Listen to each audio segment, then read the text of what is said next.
त्या आईचे आणि बापाचे हात जोडून पाया पडते तुमच्या. कधीच म्हणू नका की तुमचे उपकार मला फेडायचे. नाही फेडू शकत आपण.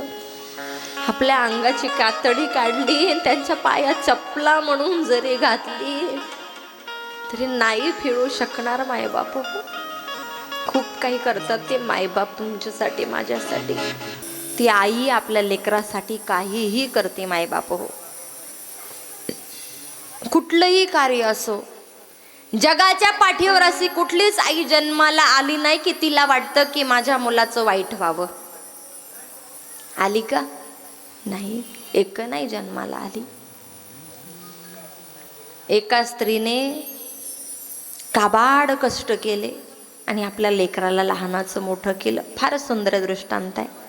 लक्ष देऊन जर ऐकला तर तुमच्या लक्षात राहील. ते बाळ जन्माला आलं, हळूहळू हळूहळू लहानाचं मोठं होत होतं आणि मोठं होत असताना आता मात्र त्या ठिकाणी गरीब परिस्थिती आहे मायबाप हो. आणि गरीब परिस्थितीमध्ये पती पत्नी दोघं जण संसार करत होते.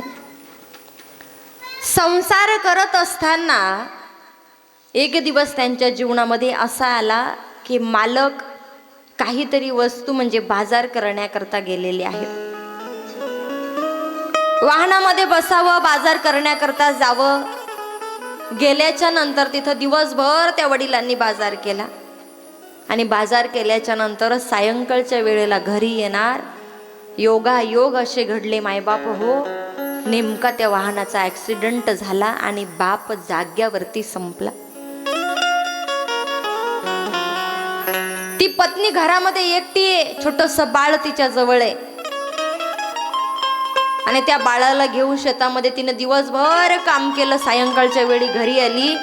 एका बाजूने ते बाळ खेळते, एका बाजूने स्वयंपाक करते. स्वयंपाक करत असताना सायंकाळ झाली. मालकाची वाट पाहते. आता मालक येतील, मग मालक येतील, आता येतील, मग येतील. 8 वाजले, 9 वाजले, 10 वाजले तरी सुद्धा मालक आले नाही. तिने विचार केला अंतकरणामध्ये. ती म्हणत होती मनातल्या मनात, कदाचित तिला वाटतही असेल माझ्या मालकांना शेवटचं वाहन मिळालं नाही आणि गाडी नसल्या कारणानं मालक घराकडे वापस आले नाही, तिथेच मुक्कामी राहिले असतील. त्या छोट्याशा मुलाला जेव घातलं, झोपी घातलं, परंतु हिच्या मात्र डोळ्याला डोळा नाही. जी पत्नी पतीवरती खूप अफाट प्रेम करते ना, ती पती वाचून कधीच कशीच राहू शकत नाही. आणि खरं आहे, त्या स्त्रीने रात्रीचे 11 वाजले, 12 वाजले, जेवण नाही केलं, उपवाशी पोटाने मालकाची वाट पाहते. आता येतील, मग येतील, आता येतील, मग येतील, परंतु अजूनही मालक आलेले नाही. मालकांचा पत्ताच नाही. रात्री 1 वाजता ॲम्ब्युलन्स आवाज करत करत करत करत करत ती गाडी हिच्या दाराशी उभी राहिली. तो आवाज हिच्या कानावरतीही पडला आणि आवाज कानावरती पडल्याच्या नंतर आता हिचं काळीज धडधडायला लागलं आणि त्या धडधडत्या काळजाने ती स्त्री घराच्या बाहेर आली. आणि तिने बाहेर आल्याच्या नंतर आजूबाजूला लोक जमा झाली होते. त्या लोकांना विचारायला सुरुवात केली. म्हटले, ॲम्ब्युलन्स मध्ये कोणाला आणले मला सांगा ना. परंतु गावातील कोणीही कोणताही व्यक्ती सांगायला तयार नव्हता. अगं थोडीशी थांब.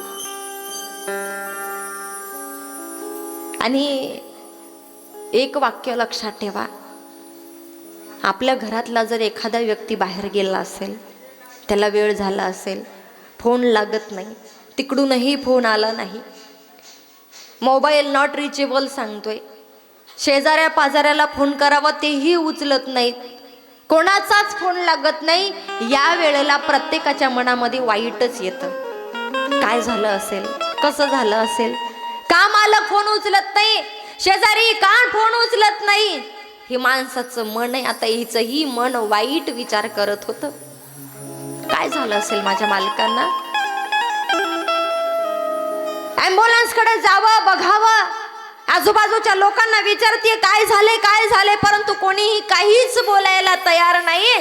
त्या ठिकाणी आता मात्र त्या ॲम्ब्युलन्स मधून बॉडी बाहेर काढली आणि बॉडी बाहेर काढल्याच्या नंतर हिच्या अंगणामध्ये ती ठेवली. हिचं अंतःकरण रडत होतं. तिच्या अंगणामध्ये ती बॉडी ठेवलेली आहे. कोणाची आहे सांगा ना, बोला ना माझ्याशी. कुणीही एक शब्दही बोलायला तयार नव्हतं. गावातले ज्येष्ठ श्रेष्ठ व्यक्ती येत होते. आल्याच्या नंतर त्या लोकांनी या बॉडीच्या चेहऱ्यावरचं काढलं तर तिथे रक्ताभंबाळ झालेला तिचा मालक तिला दिसला. टाहो फोडून तिनं आरोळी ठोकली. मालक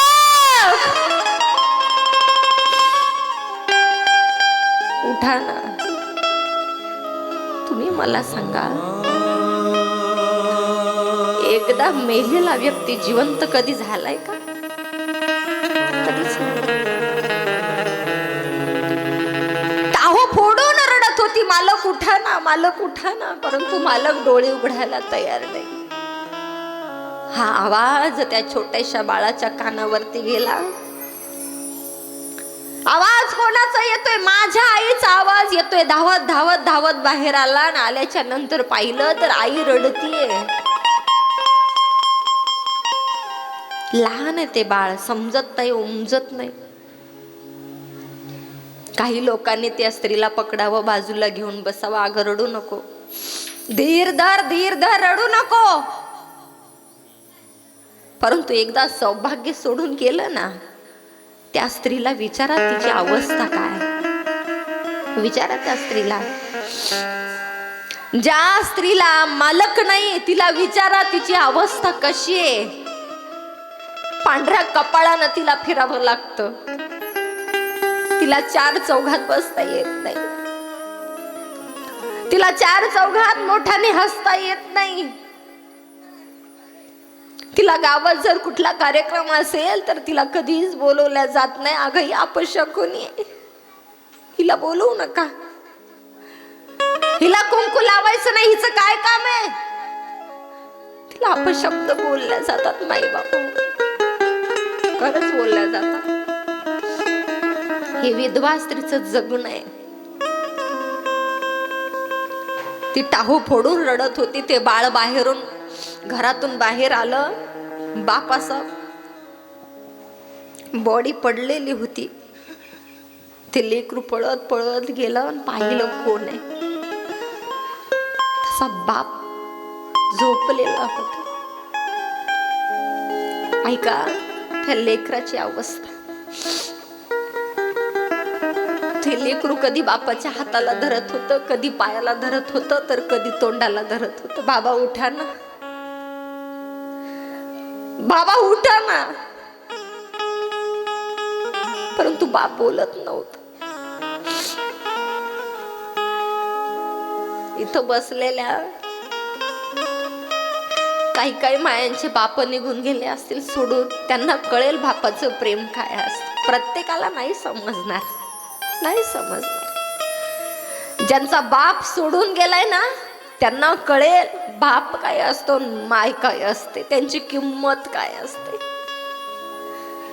ज्या वेळेस माहेरची माय आणि बाप निघून जातो ना, तेव्हापासून एका स्त्रीचं माहेर पण संपत. बाप नसल्याचं दुःख त्या स्त्रीला विचार.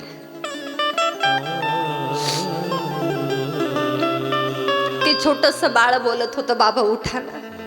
ओ बाबा, बाबा मला खेळायला तुम्ही काय आणलंय? ओ मला खायला तुम्ही काय आणले? द्या ना मला खायला.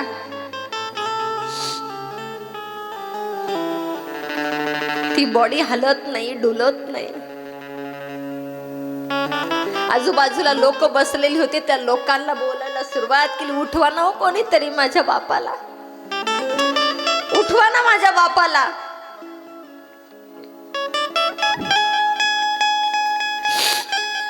परंतु कोणीही काही बोलत नव्हतं. दोन बायका आल्या, त्याच्या हाताला पकडलं आणि बाजूला घेऊन गेल्या. त्या स्त्रीने स्वतःच्या हाताने, तिला सासू नाही, सासरे नाही, बहीण नाही, भाऊ नाही, माई नाही, बाप नाही, एकटी होता तो फक्त आणि फक्त नवरा, आणि तो नवरा सुद्धा सोडून गेला. एकटी घरात आहे. सगळं कार्य तिनं एकटीनं केलं अंत्यविधीचं. आणि अंत्यविधी केल्याच्या नंतर आता घरामध्ये फक्त दोघं आहेत. त्या स्त्रीनं काबाड कष्ट करावी शेतामध्ये आणि आपल्या लेकराला लहानाचं मोठं करावं. एक आई काय असते सांगते मी तुम्हाला. काबाड कष्ट करावे, त्या लेकराला लहानाचं मोठं करावं. आता मुलगा 7वी 8वीला गेलाय आणि 7वी 8वीला गेल्याच्या नंतर आता त्या मुलानं आईकडे पाहावं. आई खूप केलंस ग माझ्यासाठी, आता मी मोठा झालो, आता तू आराम कर, मी शेतामध्ये काम करतो. नको रे बाळा, मी आहे ना, जोपर्यंत मी जिवंत आहे तोपर्यंत तू मात्र शेतात जायचं नाही. अभ्यास कर, शिक्षण घे. थोडे दिवस मुलांनी ऐकलं. 10वी झाली, 12वी झाली आणि 10वी 12वी झाल्याच्या नंतर आता परत त्या मुलाने बोलायला सुरुवात केली. म्हटले आई, आता मी खूप मोठा झालोय, आता मी माझ्या स्वतःच्या पायावर उभं राहून शेतात काबाड कष्ट करू शकतो आणि मी तुला खाऊ पिऊ घालू शकतो. तू फक्त बसून आराम कर. खूप काही केलंस माझ्यासाठी. माझा बाप मरून गेला, मला कळत सुद्धा नाही, परंतु तू आईचं आणि वडिलांचं कर्तव्य एकटीनं पार केलं. आता माझं कर्तव्य मी तुला सांभाळलं. मुलगा आईशी बोलत होता. नको रे बाळा, अरे अजून शिक, अजून मोठा हो. आई नाही, माझी इच्छा नाही आजपासून शिकण्याची, मला आता कष्ट करायचे, तुला बसून खाऊ घालायचंय.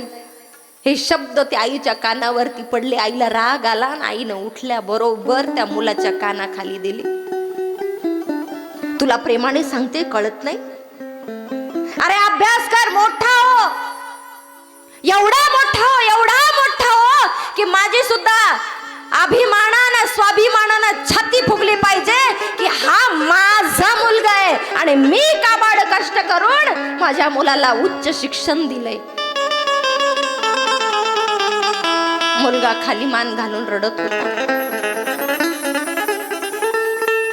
आई, का असं बोलतेस तू? किती दिवस तू कष्ट करणार? किती दिवस तू मला सांभाळणार? त्या आईनं त्या लेकराला जवळ घेतलं, जवळ घेऊन बोलायला सुरुवात केली. म्हटले, बाळा, अरे तुझ्या बापाचं स्वप्न होतं, मी कष्ट करेन आणि माझ्या मुलाला खूप मोठा करेन, आणि आज मी तुझ्या बापाचं स्वप्न पुरते. तुझं कर्तव्य आहे, तू अभ्यास कर आणि मोठा साहेब.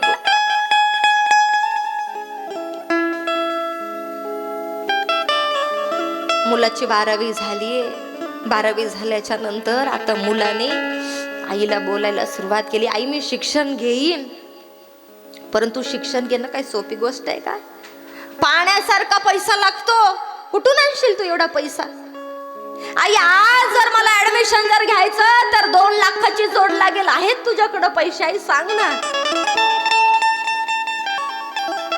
त्या माईनं खाली मान घातली, खाली मान घालून बोलायला सुरुवात केली. म्हटले, मी माझ्या जीवाचं काही करीन, परंतु तुला रात्रीपर्यंत 2 लाख रुपये आणून देईन. कुठं जाशील आई? कोणाकडे जाशील? कुठून आणशील तू पैसे? सांग मला. अरे मी काही करेन, कोणालाही मागेन. ऐका, दृष्टांत फारच सुंदर आहे.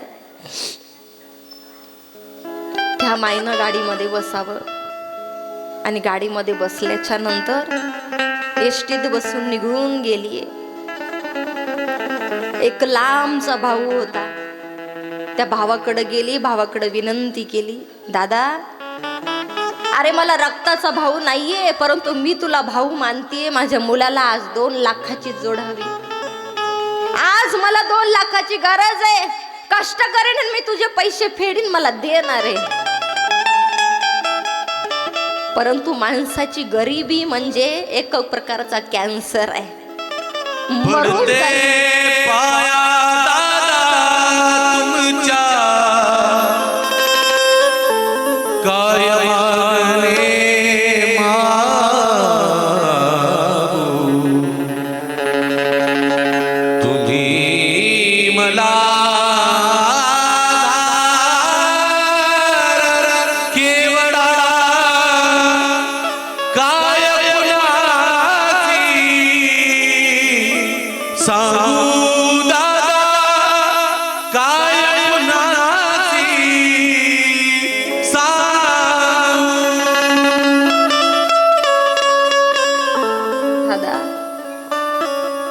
आता या वेळेला आधार फक्त तुझा आहे मला. काही करेल तुझे पैसे मी फेडून टाकले, पण आज दे ना. पण मी सांगितल्याप्रमाणे गरिबी ही माणसाची खूप वाईट आहे. नाव जर द्यायला गेलं तर गरिबी म्हणजे कॅन्सर आहे. एकदा तो झाला ना मरून जातो माणूस, परंतु गरिबी मात्र संपत नाही. भावानं बोलायला सुरुवात केली, म्हटले तायडे अरे पैसे नाहीत माझ्याकडे, कुठून देऊ मी तुला? माझ्याही मुलीचं शिक्षण आहे, माझ्याही मुलाचं शिक्षण आहे, मलाही त्यांना पैसे भरावे लागतात, नाही देऊ शकत. ती जर बहीण श्रीमंत असती तर तिला खूप काही दिलं असतं, पण गरीबाची आहे ना, कसा देईल? नाही दिलं. रिकाम्या हातानं ती बहीण घराच्या बाहेर पडली, आणि रिकाम्या हातानं घराच्या बाहेर पडल्याच्या नंतर आता मात्र त्या ठिकाणी अहो बसा ना, बसाय का जाग्यावर. प्रसंग असा विरह चालू असला की मदत कोणी येऊ नये.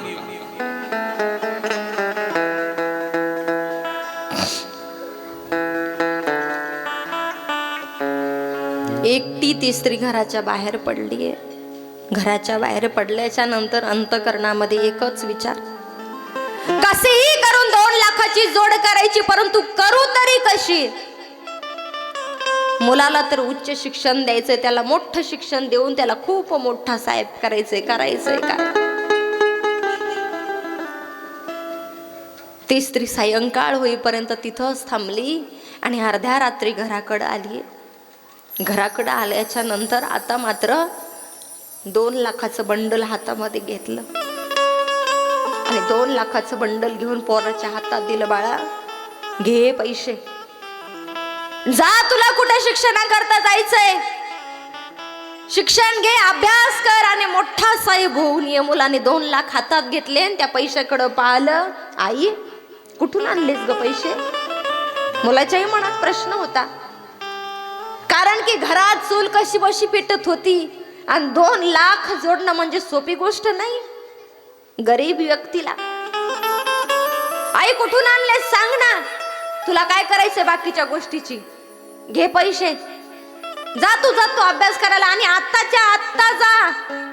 मुलाची बॅग भरून दिली, बॅग भरून दिल्याच्या नंतर गाडीमध्ये बसून दिलं. मुलगा निघून गेला.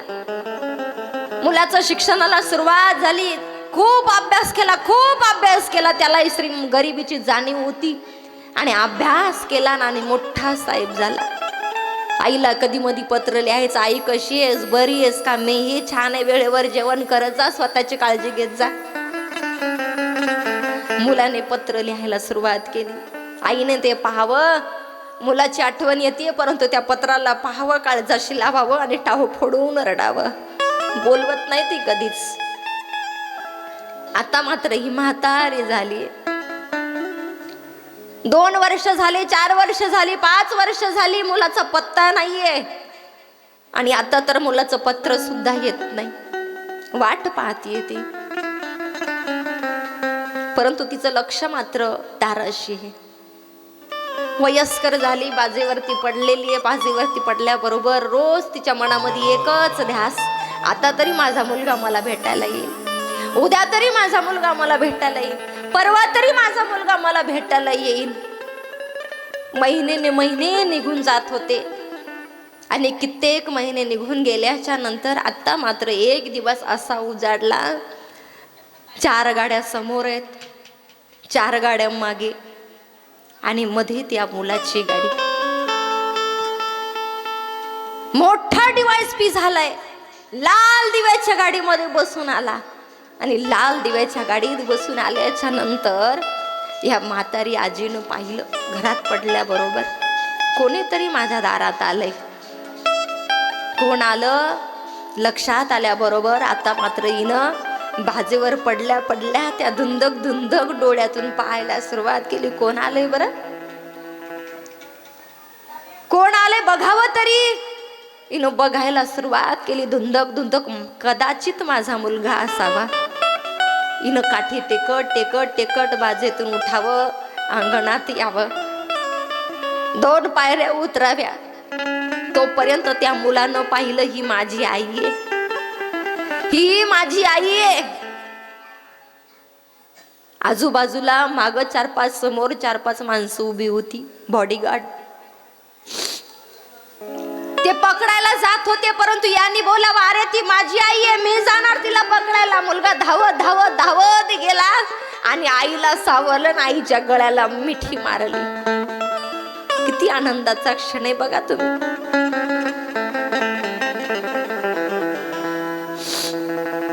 खूप आनंदाचा क्षण.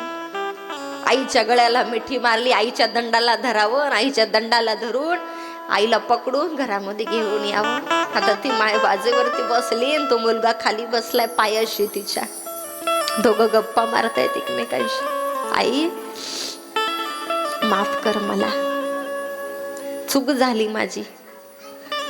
इतक्या वर्षापासून मी शिक्षणाकरता गेलो होतो, तिकडं शिक्षण घेत घेत घेत घेत तिकडच गुंग झालो, तुला विसरलो. आई माफ कर मला.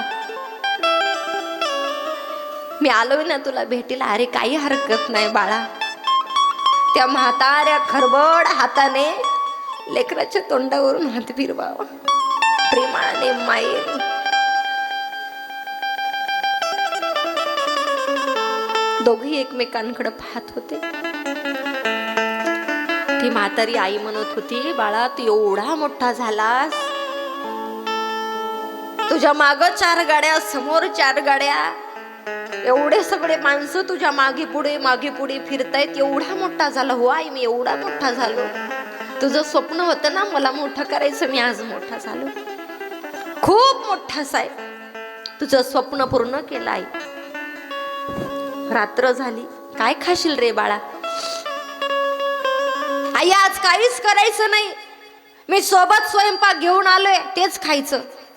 त्या लेकाने आईला जेव घातला, आपणही जेवण झालंय. रात्रीचे 9 वाजले, 10 वाजले. गप्पा मारत मारत मारत त्या मुलाला झोप लागली. आई बाजेवरती पडली, मुलगा खाली झोपलाय. लाल दिव्याच्या गाडीत बसून येणारा मुलगा जमिनीवरती झोपलाय. ती माय मात्र मुलाकडं पाहतीये. त्या मायनं आवाज दिला, बाळा झोपलास का रे? नाही आई बोल ना. मुलाने बोलायला सुरुवात केली. म्हटले आई एवढे सगळं माझ्यासाठी तू सगळं केलंस, मला कधी बापाची आठवण येऊ दिली नाही. कष्ट केले, मला कपडे हवे कपडे दिले, पेन हवी पेन दिली, वही हवी वही दिली, पुस्तक दिलं, सगळं दिलं. तुझे माझ्यावरती खूप उपकार आहेत, अनंत उपकार आहेत. मग आज मला असं वाटतं की तुझे उपकार फेडावे. तो मुलगा म्हणतोय आईला, आज मला असं वाटतंय की तुझे उपकार फेडावे. त्या आईचं अंतकरण आता रडत होतं. इतका वेळ अंतकरण रडत होतं, आनंदात रडत होतं की माझा मुलगा एवढा मोठा झालाय, माझ्या भेटीला आलाय. परंतु आता मात्र मुलाने बोलायला सुरुवात केली, तुझे उपकार मला फेडायचे. आता तिचं काळीज रडत होतं. अरे काय फेडशील तू एका मायेचे उपकार? कशी फेडशील? बाळा राहू दे, झोप. नाही आई, मला तुझे उपकार फेडायचे, काय करायचे ते सांग, मी करायला तयार आहे. एक काम कर म्हटले, एकच रात्र माझ्या जवळ झोप, एकच रात्र मला दे, चालला निघून जा. ठीक आहे. उपकार फेडायचे एका रात्रात. 9 महिने 9 दिवस गर्भात ठेवलं, रक्ताचं पाणी करून दूध करून त्याला पाजलं, हाडाचं पाणी करून त्याच्यासाठी काबाड कष्ट केले, आणि एका रात्रीत आता उपकार फेडणार हा. एका रात्रीत झोपला. 10 वाजले, 10:30 वाजले, 11 वाजले. हा मुलगा झोपी गेलाय, गाढ झोपी गेला. माईनं आवाज दिला, बाळा उठ बरा. मुलगा उठून बसला. काय ग आई? अरे त्या बीपीच्या गोळ्या तेवढ्या घ्यायच्या राहिल्या, देशील का? कुठं ठेवल्या? त्या कोपऱ्यात ठेवल्यात, घेऊन ये. तांब्याभर पाणी घेतलं, गोळी घेतली, माईच्या हातात दिली. त्या आईनं घेतली, गिळून घेतली, तांब्याभरातलं पाणी घोटभर पिलं, मुलाकडे तांब्या देऊन टाकला. परत मुलगा झोपी गेला. परत झोपावं. आता मात्र 1 वाजला. 1 वाजता परत आवाज दिला, बाळा अरे उठणारे, मला तहान लागली, पाणी देशील का? 1 वाजता परत उठावं. उठल्याच्या नंतर पाणी घेतलं, आईकडं दिलं, पी आई पाणी. त्या आईनं पाणी पिलं, 1च घोट पाणी. परत तांब्या मुलाकडं दिला, बाजूला ठेवला, परत झोपला. रात्रीचे 3 वाजले, परत आवाज दिला, बाळा उठणारे. परत उठला.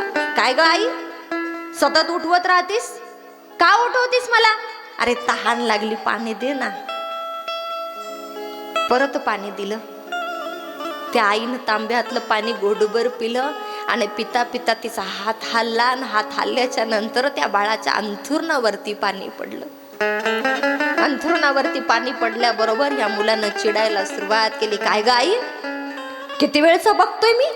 11ला उठवती, 12ला उठवती, 1ला उठवती, त्याचं चाललंय तरी काय? आधी गोळी मागती, पाणी मागती, 5-5 मिनिटाला झोपत कोणी पाणी मागतं का? काय चालले तुझे नाटक? मुलाने आईला बोलायला सुरुवात केली. नाटक करते म्हणे ती. काय चालले तुझे नाटक? किती वेळचा बघतोय मी तुझ्याकडं? मी म्हटलो ना तुला, उपकारातून मुक्त व्हायचे म्हणून तू सगळं काही करतेस ना. मुद्दाम करतेस आई तू, मला माहित आहे. मुद्दाम करतेस तू, मुद्दाम. आणि आता तर माझ्या अंथरुणावरती पाणी टाकलंस, मुद्दाम केलंस नाही तू, मला झोप येऊ नये म्हणून. मुलाला राग आला, चिडलाय तो आणि चिडत चिडत बोलायला सुरुवात केली. बाळा शांत हो रे, नको बोलूस. काय शांत हो? रात्र घातलीस तू. दिवसभर काम करावं लागतं दिवसभर, आणि रात्री थोडस झोपावं म्हटलं. 1 रात्र मी तुझ्याकरता मागितली होती आणि तू 1 रात्र मला दिली, आणि एका रात्रीत तुम्हाला एवढं परेशान केलं. साई शांत बस ना रे बाळा. मुद्दाम करतेस तू, मुद्दाम. अरे शांत बस ना. मुलगा बूट घातले, कोट घातला आणि निघाला. नाही राहायचं मला तुझ्याकडं, आत्ताच्या आता या क्षणाला मी जातोय निघून. मुलाने बाहेर पाऊल टाकलं, तितक्यात आईने आवाज दिला, बाळा 5 मिनिटं दे, फक्त मला 5 मिनिटं. 5 मिनिटं दे म्हटल्याच्या नंतर मुलगा बाहेरून मध्ये आलाय. मध्ये आल्याच्या नंतर उभा राहिला. बोल काय बोलायचं ते. 5 मिनिटं माझे मोजून तुला आहे. अगं मला 5 मिनिटं भेटण्याकरता लोक 4-4, 5-5 घंटे उभे राहतात. फक्त 5 मिनिटासाठी घंट्यानं उभे राहतात. मी एवढा अनमोल वेळ 5 मिनिटं माझी तुला देतो. बोल काय बोलायचंय ते. एका मुलाने एका आईला बोलायला सुरुवात केली. तेव्हा त्या आईने म्हणावं, तू जेव्हा लहान होतास ना, 4-6 महिन्याचा, तेव्हा असाच मी दिवसभर कष्ट करायचे रे. शेतात काम करायचे लोकांच्या, आणि लोकांचं काम करून घरी येऊन घरचं काम करायचे, आणि घरचं काम करून रात्री गाढ झोप यायची मला. आणि रात्री गाढ झोप आली ना की तू ना 2-2 तासाला उठायचा, रडायचा. आणि तू रडायला लागला ना की मी माझं स्तनपान तुला करायचे. दर 2 तासाला, दर 10 मिनिटाला तू उठायचास, मी माझं स्तनपान करायचे. तुला तहान लागायची, तुला भूक लागायची. तेव्हा नाही रे मी कधी म्हटले की मी तुझ्यावर उपकार करते. दर 2 तासाला तू शी करत होता, सू करत होता. तू जर सू केली ना, तुझ्या अंगाखालचं ओला अंथरून मी घ्यायचे आणि माझ्या अंगाखालचं कोरडं अंथरून मी तुला द्यायचे रे. तेव्हा नाही म्हटली मी की मी माझ्या मुलावरती उपकार करते, नाही म्हटली. मुलगा खाली मान घालून ऐकत होता, फक्त ऐकत होता. अरे तू थोडासा मोठा झाला की तुझ्या वडिलांचा अपघात झाला, मरण पावले. मरण पावल्याच्या नंतर त्यांचं स्वप्न होतं की माझ्या मुलाला खूप मोठं करावं. माझी कुवत नव्हती रे तुला शिकवण्याची. दिवसभर काम केलं तर सायंकाळी कशी बशी पोटाला भाकर मिळायची. एवढ्या हलाखीच्या परिस्थितीत सुद्धा मी तुला शिक्षण दिलं. तेव्हा नाही रे मी म्हटले की मी माझ्या मुलावरती उपकार करतीये. नाही माझ्या मनात कधी प्रश्न आला.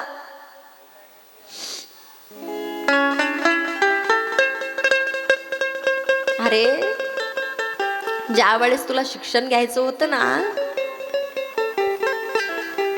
2 लाखाची जोड लागत होती.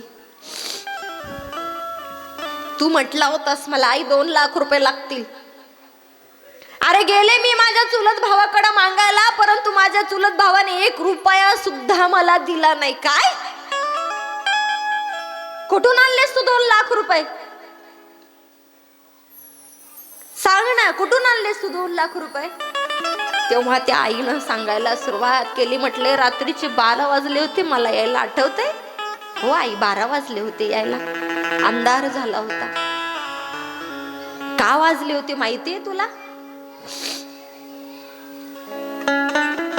अरे माझ्या भावाने पैसे दिले नाही, मला नातं गोतं नाही, तुलाही नातं गोतं नाही. कोणाच्या घरामध्ये मी पैसे मागायला जायचं? मी माझी स्वतःची किडनी काढली आणि किडनी काढल्याच्या नंतर मला त्या हॉस्पिटल वाल्यांनी 2 लाख रुपये दिले. ते 2 लाख रुपये मी घेऊन तुला दिले रे.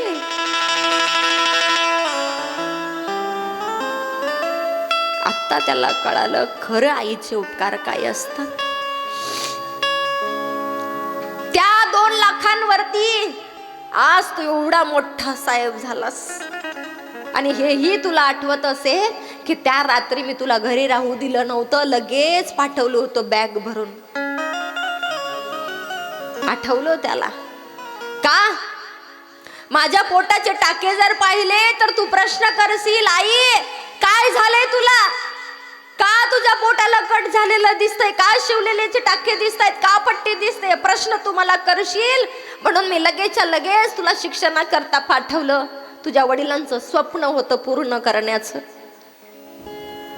तेव्हा नाही म्हटले मी की मी माझ्या मुलावरती उपकार करते. की माय, मग नंतर त्या पोरानं माईचे पाय धरले आणि टाहो फोडून रडत होता. परंतु त्या आईनं आता अखेरचा श्वास घेतला आणि प्राण सोडून दिला. मग म्हणावं लागतं, तू कितनी अच्छी है, तू कितनी भोली